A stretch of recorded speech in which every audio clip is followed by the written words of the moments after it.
What's up, guys? Rampage here again, bringing you today's question of the day. So for today's question, I'm going to be asking you guys, what's the most frustrating status condition to you? Now, freeze, that's a real annoying status condition just because you could be frozen for pretty much forever unless you're carrying like Scald or some type of fire move that will thaw you out. But freeze doesn't really happen to me all that much, so I'm not going to say that that's my most annoying or frustrating status condition. The most frustrating status condition to me is paralysis. One, it lowers your speed. Like for the Pokemon, that rely on speed, that gets really annoying.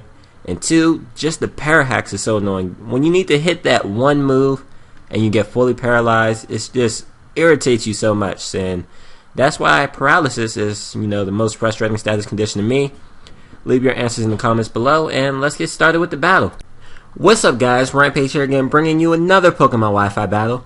Here I have a RU battle against someone who goes by the name of Zacana that I found off the Smogon Wi-Fi Battle Finder. I'm using this one team. It's kind of similar to the last team that I used in my last RU video, except that it has a Slowking over a Kabutops, and it has a Sandslash, and I forget what the Sandslash is replacing. And my opponent, nothing really looks threatening on this team. Maybe the Sceptile and the Gallade, but besides that, nothing threatening like I just said. So without further ado, let's get started with the battle. I'm going to lead off with my Sceptile, and my opponent's going to lead off with a Quillfish. I kind of thought he would lead with his Quillfish or his Kabutops, and that's why I led with my Sceptile, so I could just go for a Spec Sleep Storm right off the bat. But he is going to switch into his Druddigon, and it still does a nice hefty chunk to this Druddigon. But I know the next one's not going to do a lot, so I'm going to switch out into my Sandslash, and I see this also as the time to set up my Stealth Rocks. So that's what I'm going to do, I think, as he's just going to switch out into his Rotom.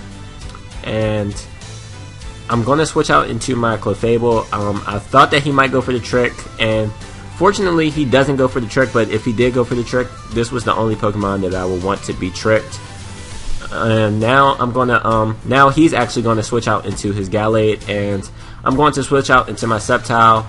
I think I was predicting the Quillfish to come back in, but that's fine because I can still hit this thing with a Spec Sleep Storm, because Spec Sleep Storm just hurts everything. But I'm actually going to go for Giga Drain this time.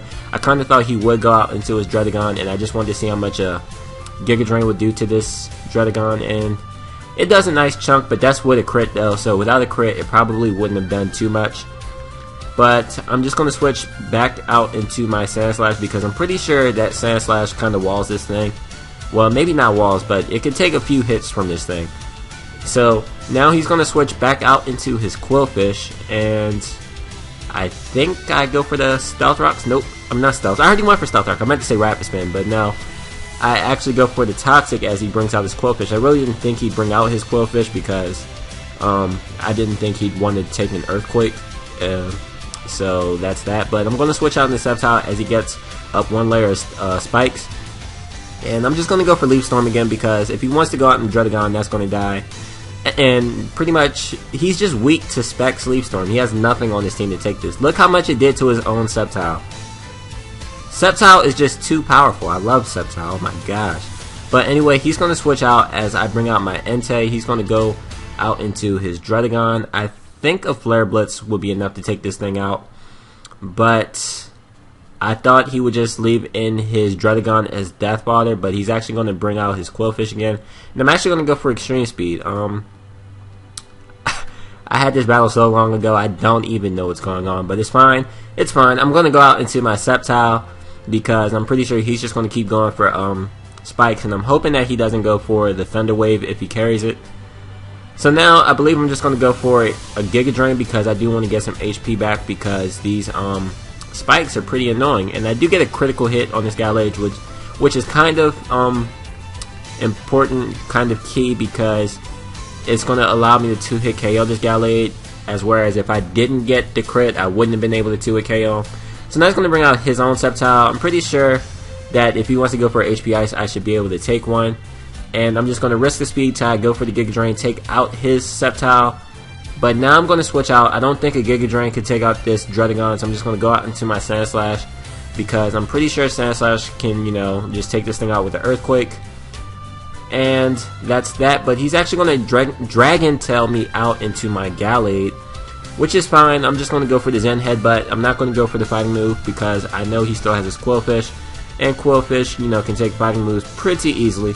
So I'm just going to go for Zen Headbutt on the incoming Quillfish, and it almost takes it out, but not quite. But another Zen Headbutt will be able to take it out, so I'm just going to go for another Zen Headbutt as he's going to bring out his Kabutops, and these things are pretty defensive, so I didn't expect, you know, my Zen Headbutt to take it out. But unfortunately for my opponent, I do get a crit. I am just hacking the shit out of my opponent. Oh my gosh, I apologize. But now he's going to go out into his Rotom. He's going to take me out with a Shadow Ball. Just decided to leave my Gallade and his Death Fodder. And now I'm going to bring out my Clefable because I'm pretty sure that that Rotom is choice. And I think I'm going to I'm going to Seismic Toss right here because I know that he's going to switch out into his Quillfish. So, go for the Seismic Toss, take out the Quillfish. And I believe now this Rotom is his last Pokemon. So he's just going to go for the Trick, which is, you know, whatever. I believe I go for the Toxic right here. And yeah, so now that this thing has given up his Choice Scarf, I can pretty much take this thing out with Sceptile or Entei or whatever I pretty much, you know, want. So I'm going to switch on to my Entei, pretty much as Death Fodder, because I want to go out into Sceptile in this game with Sceptile. And he's going to go for the Hidden Power. Don't know what Hidden Power that is. I thought it was Ice at first, but yeah, I'm not sure what that is. So now I'm just going to go out into my Sceptile, and I'm going to go for the Specs Leaf Storm. Nope, Specs Giga Drain. I'm going to go for the Specs Giga Drain, and I'm going to be able to take out this Rotom for the win. So yeah, that was a pretty fun. Oh no, he still has Dredagon. What am I doing? Oh my gosh, I'm a noob. I forgot all about this thing. But anyway, I'm going to be able to take out this Dredagon as well. So yeah, that was a pretty good game. Sorry about that little blunder at the end, but still pretty entertaining to me. I hope it entertained you guys as well. And if it did, please push that like button. Also leave a comment. I do enjoy reading your comments. And I'm thinking of starting back up my Pokemon White 2 Let's Play. So yeah, look forward to those. And yeah, Rampage here, signing out. See you guys in the near future. Peace out.